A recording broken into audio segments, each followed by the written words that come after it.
Hey guys, in this video, I'm gonna show you how to fix something went wrong. Please try again error in Google Play.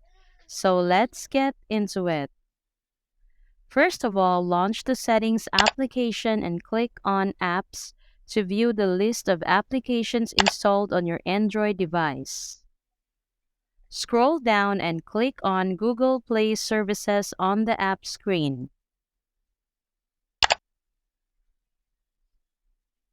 Click on the Storage option on the App Info screen. On the Storage screen, click on the Clear Cache button to clear off the app cache. Next, click on the Manage Storage button at the bottom of the screen right next to the Clear Cache button. You will now be at the Google Play Services storage screen. At the bottom, click on the Clear All Data button. So that's all for this video, guys. If this video was helpful, please give us a like.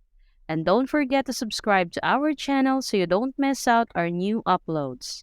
Thanks for watching, and I will see you in the next one.